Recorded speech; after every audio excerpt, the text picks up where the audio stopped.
नमस्कार दोस्तों, आपका स्वागत है अगले वीडियो में इस क्लाउड सीरीज़ में जो हम बात कर रहे हैं। और इस सीरीज़ में हम बिना किसी डेफिनेशन के कॉन्सेप्ट्स को समझने की कोशिश कर रहे हैं। तो आइए आगे बढ़ते हैं। लास्ट वीडियो में हमने बात की थी अवेलेबिलिटी जोन्स और रीजन्स के बारे में कि AWS में रीजन क्या है, अवेलेबिलिटी जोन क्या है और उसकी ज़रूरत क्यों पड़ती है। तो समरी में हमने ये समझा था कि अगर आप कोई एक सर्वर को या अपने एप्लीकेशन के एक कंपोनेंट को अगर आप केवल एक जगह पे आपने रखा हुआ है ना, तो उसमें कुछ इशू हो सकता है। और अगर कुछ इशू होगा तो मान लीजिए वो सर्वर डाउन हो सकता है, तो आपकी एप्लीकेशन इफेक्ट हो जाएगी। तो हम सिंगल पॉइंट ऑफ फेलियर, है ना, एक जगह पे जहाँ चीज़ें फेल हो सके, सिंगल पॉइंट ऑफ फेलियर को अवॉइड करते हैं। और उसको अवॉइड करने के लिए हमने समझा था कि हम दो अवेलेबिलिटी जोन्स में एट मिनिमम, कम से कम दो अवेलेबिलिटी जोन्स में अपने सर्वर्स को डिप्लॉय करते हैं। तो ये बात हमारे समझ में आई थी हमारे लास्ट डिस्कशन में। अभी हम इसको वहाँ से आगे लेके चलते हैं।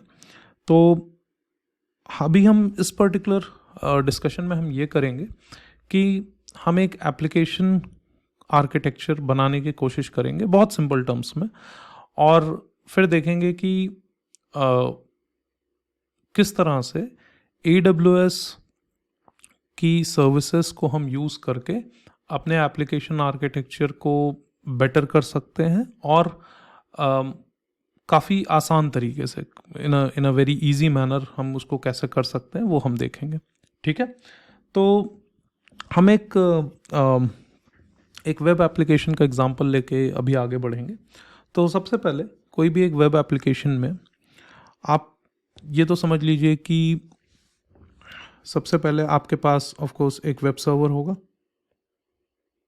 ठीक है, यहाँ लिख देते हैं W, so this is the web server. अब लास्ट डिस्कशन में जैसे हमने बात की थी कि हम केवल एक वेब सर्वर रखेंगे तो वो एक ही अवेलेबिलिटी जोन में होगा, ठीक है, या एक डेटा सेंटर में होगा समझ लीजिए। तो अगर वो कुछ हो गया उस डेटा सेंटर में तो there will be an issue. So following that principle what will do is will have at least 2 web servers. ठीक है, और ये दोनों वेब सर्वर आपके दो अलग अलग अवेलेबिलिटी जोन में हैं। ठीक है, ओके। फिर वेब सर्वर के अलावा प्रॉबेबली आपके एप्लीकेशन में और क्या हो सकता है, एक डेटाबेस होगा जहाँ पे कि आप समझो सारा डेटा रखोगे। चलो मान लेते हैं कि what is this web application, this web application is may be एक ई-कॉमर्स वेबसाइट हो सकती है, एक सिंपल टर्म्स में ई-कॉमर्स वेबसाइट है। ठीक है, चलो अभी अमेज़ॉन जितना बड़ा नहीं बात करेंगे, but it's a simpler website जहाँ पे कि लोग आते हैं अपना एक अकाउंट बना लेंगे। अकाउंट बनाने के बाद में कोई प्रोडक्ट सर्च कर सकते हैं, प्रोडक्ट सर्च करेंगे, कुछ रिजल्ट दिखेगा, उस पर क्लिक करेंगे, उसको ऐड टू कार्ट कर लेंगे, या कुछ ऑर्डर प्लेस कर देंगे। इस तरीके की फंक्शनैलिटी है। तो एक सिंपल कम से कम एक वेब सर्वर चाहिए, इसमें हम जो भी एप्लीकेशन लिखेंगे वो चलेगा। अभी हम बहुत एकदम बेसिक से स्टार्ट कर रहे हैं। ठीक है, और तो वो जो प्रोडक्ट्स हैं उनकी डिटेल्स कहीं पे सेव होगी, है ना। मान लो मोबाइल फ़ोन है, लैपटॉप है, कुछ और है, शर्ट पैंट जीन्स एटसेट्रा सब, तो उन सब का डिटेल्स कहीं डेटाबेस में स्टोर होना चाहिए। तो there is a database which is required. तो लेट्स से एक हमारा डेटाबेस भी है। ठीक है, डेटाबेस हो गया, okay good. What else is required, maybe इतना सही लग रहा होगा। With this we can run, या वी कैन रन प्रॉबेबली। अभी एक चीज़ है, we want to go ahead and of course we want to um, all right, let's keep it this way. So we want to go ahead and run this thing, but हमारे पास यहाँ पे दो web servers हैं, right, दो web servers हैं। अब आपको जब ये अपनी एप्लीकेशन को लोगों के लिए एक्सेसिबल करना है तो लोग इसको कैसे एक्सेस करेंगे। हम कोई भी वेबसाइट को कैसे एक्सेस करते हैं, हम एक डोमेन नेम एंटर करते हैं। ठीक है, तो लेट्स से हमारी एप्लीकेशन का नाम, हमारी एप्लीकेशन अवेलेबल होगी एक पर्टिकुलर डोमेन पे. Let's call it my shop for example, myshop.ai for example. Well, I hate the AI term, so let's say just hypothetically it is myshop.com. Okay, so that's the name of our domain. तो हमारा जो domain है, जब कोई भी अपने browser में लिखेगा, मान लो कि myshop.com, ठीक है, somebody writes myshop.com.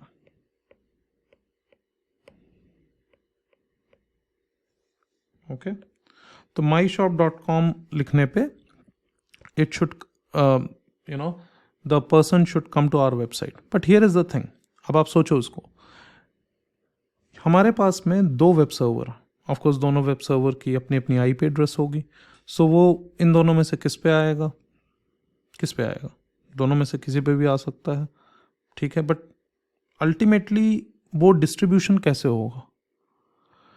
तो आप क्या, जो सही तरीका है वो आप क्या करोगे, या इसको किस तरह से किया जाता है, वो ये है कि यहाँ पे अभी दो है, ठीक है ना, और सिर्फ आप ये बस दो मत सोचो, हो सकता है इससे ज़्यादा भी हो, मान लो आगे चल के ये भी हो सकता है कि ये दो में से लेट्स से ये एक पर्टिकुलर डाउन हो जाए. अगर ये डाउन हो जाता है तो क्या होगा? हम कुछ और मैकेनिज्म अभी लगाएंगे जिससे कि दूसरा वेब सर्वर यहाँ पे खड़ा हो जाए या दूसरा वेब सर्वर अवेलेबल हो जाए. अब वो जो नया वेब सर्वर आएगा उसकी IP एड्रेस कुछ और हो सकती है. तो आप इनका जो IP एड्रेस है, चाहे इसका है या चाहे इसका है, ये इसका IP एड्रेस यहाँ पे नहीं डाल सकते हो, वो थोड़ा मुश्किल होगा. सो सबसे पहले ऐसे समझते हैं, let's understand how the flow works, right. So जो the flow works like this, जब आप अपने ब्राउज़र में लिखोगे myshop.com तो ये रिक्वेस्ट जाएगी एक DNS सर्वर पे, ठीक है, आपके ब्राउज़र से DNS सर्वर पे जाएगी, और DNS सर्वर ये बताएगा कि myshop.com के लिए आपको कहाँ पे जाना चाहिए. तो what it will return is an IP address, ठीक बात. तो IP एड्रेस वापस मिलेगा आपको, और फिर उस IP एड्रेस पे आपके ब्राउज़र से रिक्वेस्ट जाएगी.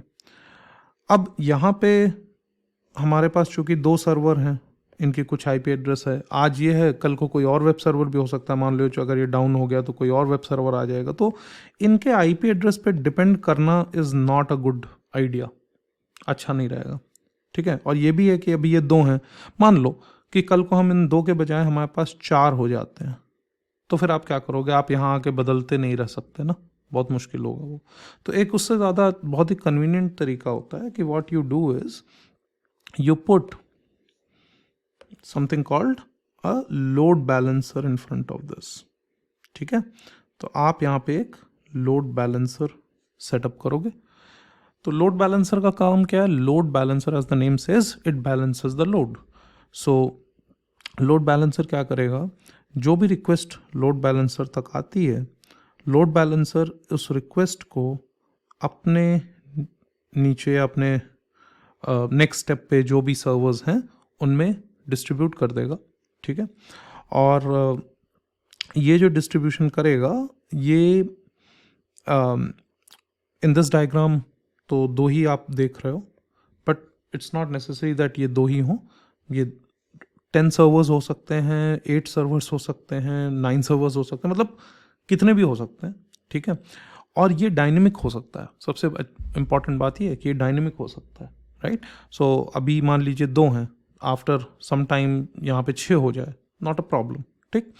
और जो सबसे अच्छी चीज़ है कि यहाँ पे सर्वर्स बढ़ रहे हैं, मान लो यहाँ पे 2 के बजाय 4 हो गए, या maybe just to do the colouring right, let me do it like this, कि मान लो यहाँ पे और वेब सर्वर हो गए, राइट. अब 2 के बजाय 4 हो गए और बढ़ते चले गए. तो इसकी वजह से आपको यहाँ पे अपने DNS एंट्री में कुछ नहीं बदलना है.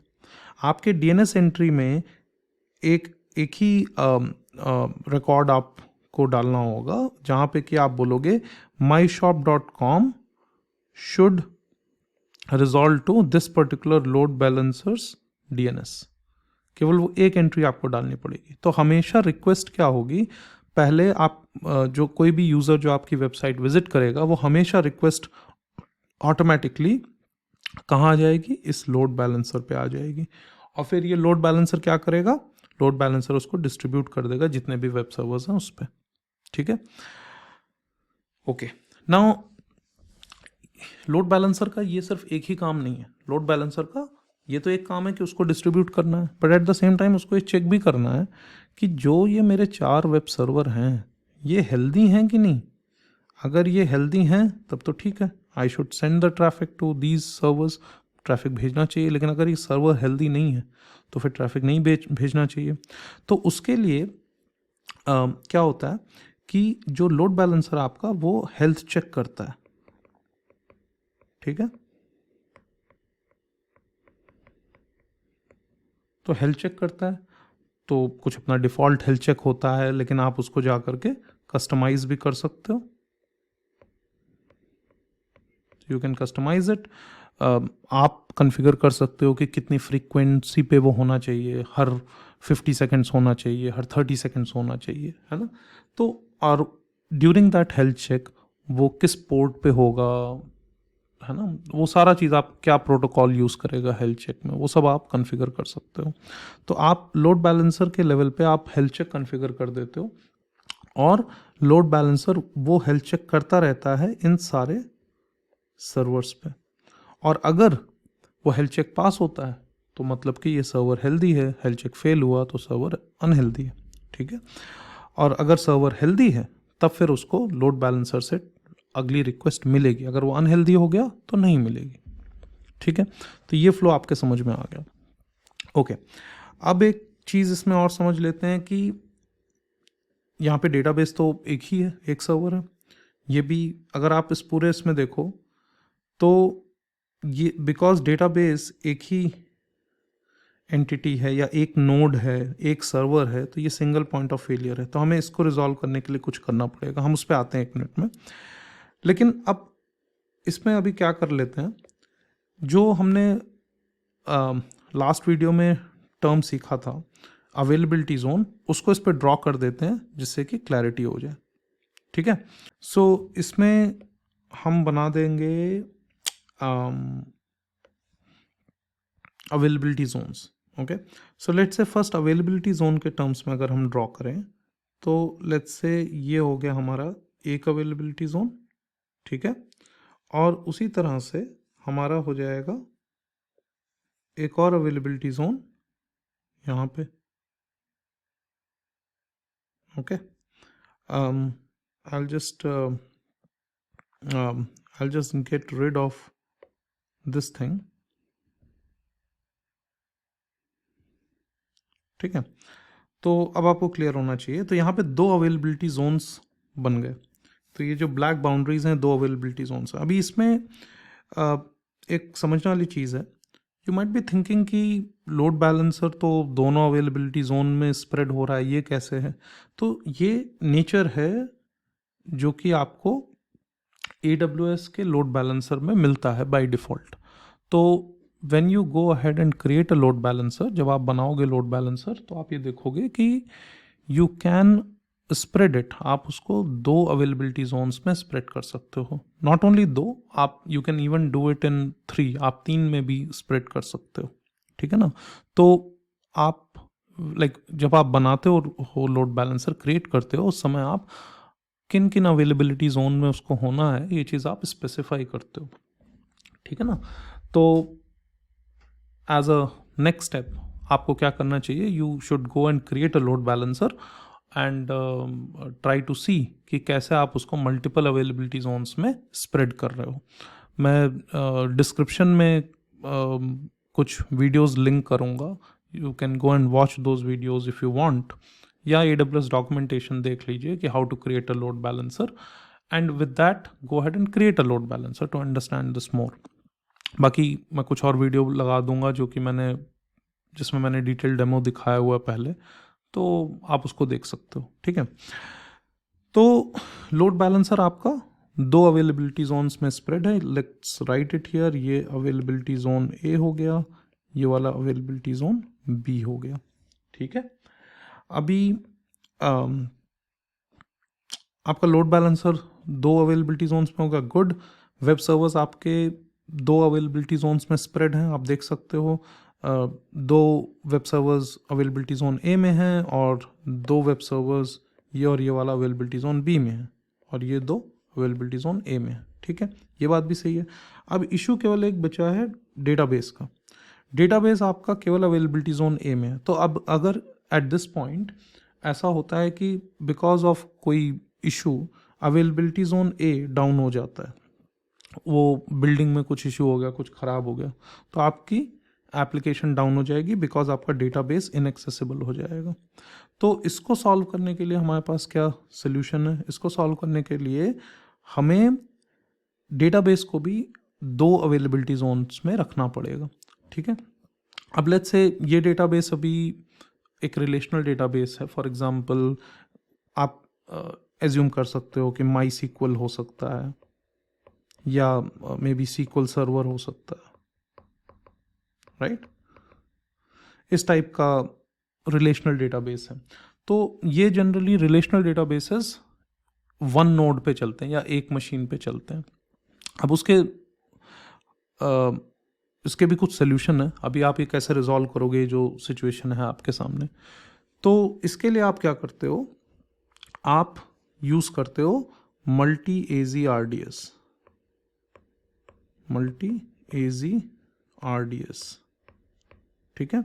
मल्टी एजी यानी multi availability zone RDS. RDS is relational database service. तो ये कोई डिफिकल्ट कॉन्सेप्ट नहीं है।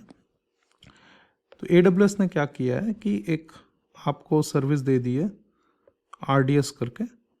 RDS is nothing but relational database service. तो उसमें आपको क्या मिलता है? मल्टी एजी का ऑप्शन मिलता है। अगर आपने मल्टी एजी ऑप्शन चूज किया तो आपका डेटाबेस 2 अवेलेबिलिटी जोन्स में स्प्रेड हो जाता है। मतलब वो क्या होगा कि 2 नोड्स बन जाएंगी। ये पहली नोड है, ये दूसरी नोड है। इसमें से at a time, this is very important to understand, कई लोग इसमें कंफ्यूज हो जाते हैं। तो ये दोनों नोड्स में से एक ही नोड एक्टिव होती है। एक्टिव होती है इन द सेंस रिक्वेस्ट को रिस्पॉन्ड करती है। मतलब चालू तो दोनों होंगी ना, दोनों ऑन होंगी, ऑफ करने के लिए वहां पे नहीं बना हुआ है। लेकिन let's say at this point जो हमारा नंबर 1 नोड है लेफ्ट में, आप मान लो कि वो एक्टिव है, ठीक है। तो एट दिस पॉइंट क्या होगा कि कोई भी रिक्वेस्ट ये सब जो वेब सर्वर से है वो आएगी इस पे, ठीक है, इस पे आएगी। इन केस कुछ गड़बड़ हो जाता है और ये वाला डाउन हो जाता है तो ऑटोमेटिकली, रिमेंबर, ऑटोमेटिकली ये हो जाएगा कि वो सारी रिक्वेस्ट इन सर्वर्स से इस पे जाने लगेगी। एंड व्हेन आई से ऑटोमेटिकली, उसका मतलब ये है कि आपको जाके कुछ इंटरवीन नहीं करना, आपको जाके कुछ बदलना नहीं पड़ेगा, अपने आप ही चेंज हो जाएगा। अब आप सोचो ये ऐसा क्यों हो जाएगा? ऐसा इसलिए हो जाता है बिकॉज जब आप मल्टी एजी आरडीएस सेटअप करते हो तो एसेंशियली बीच में एक क्या होता है कि एक डीएनएस एंट्री समझ लो बन जाती है, ठीक है। और आप अपने एप्लीकेशन में इस पर्टिकुलर डेटाबेस की आईपी नहीं यूज करते, ये डीएनएस एंड पॉइंट यूज करते हो। जैसे डीएनएस एंड पॉइंट है www.google.com, राइट? वैसे समझ लो। तो वो डीएनएस एंड पॉइंट आप अपने एप्लीकेशन में यूज करते हो, ठीक है। तो हमेशा क्या होता है, आपके ये सर्वर से, एप्लीकेशन सर्वर से पहले रिक्वेस्ट जाती है और चेक करती है इस डीएनएस एंड पॉइंट को, और जब डीएनएस एंड पॉइंट को चेक करती है तो उससे उसको एक पर्टिकुलर आईपी एड्रेस मिलती है। तो लेट्स से एट दिस पॉइंट, अभी के समय में ये वाला डीबी एक्टिव है, ये वाला डीबी एक्टिव है। तो उससे क्या होगा, ये वाले नोड की जो आईपी एड्रेस है वो मिलेगी इस डीएनएस को क्वेरी करने पे, ठीक है। तो सारा कनेक्शन इस पे आएगा, सारी रिक्वेस्ट इस पे आएगी। अब लेट्स से आधे घंटे बाद कुछ हुआ और ये डीबी डाउन हो गया, ठीक है। तो क्या होगा, सिस्टम अपने आप internally AWS updates this DNS और वो क्या करता है, उसको अपडेट कर देगा ये वाले डेटाबेस के आईपी पे। तो उससे क्या होगा, उसके बाद में लेट्स से आधे घंटे बाद में जब आपकी ये सर्वर चेक करेंगे इस डीएनएस को, तो उनको रिजल्ट मिलेगा ये वाले आईपी का, तो सारे कनेक्शन फिर आने लगेंगे इस तरफ, राइट। तो ऐसे ही काम करता है। अब ऑफ कोर्स जब आप अभी आरडीएस को और डिटेल में पढ़ोगे तो आरडीएस पे भी कुछ डिटेल्ड वीडियोस बने हुए हैं, आप उसको देखो और इसको जा करके क्रिएट करिए। और मैं कुछ इम्पॉर्टेंट लिंक्स कर दूंगा डिस्क्रिप्शन में जिसको आपको जाके पढ़ना होगा, ठीक है ना। तो थोड़े और डिटेल्स आपको समझ में आएंगे। बट आपको समझना है कि जब ये स्विचिंग होगी ना, मान लो कि ये वाला डेटाबेस डाउन हो गया और स्विच हुआ कि अब दूसरे वाले डेटाबेस पे जाने के लिए, तो बीच में there will be a brief period of unavailability जो कि कुछ सेकंड्स की हो सकती है, जनरली 1 मिनट से कम की होगी, बट उतने टाइम आपका डेटाबेस सर्विस अनअवेलेबल लगेगा। लेकिन उसके बाद में अपने आप फिर वो अवेलेबल हो जाएगा। अब उसको कैसे हैंडल करते हैं वो और डिटेल डिस्कशन है, उसको फिर कभी डिस्कस करेंगे एक दूसरे वीडियो में। लेकिन अभी के लिए ये चीज़ आप समझ गए। तो अब हमने यहाँ पे डेटाबेस को भी कर दिया मल्टी एजी। तो इससे अब हमारा पूरा ये जो एप्लीकेशन है ये एक तरीके से रिलायबल हो गया, इन द सेंस कि अगर हमारा एक अवेलेबिलिटी जोन पूरी तरह से डाउन भी हो जाए तो भी हमारा एप्लीकेशन चलता रहेगा, बिकॉज हमारे रिसोर्सेज 2 अलग अलग अवेलेबिलिटी जोन में, ठीक है। तो ये था डिस्कशन इसमें। अब हम आगे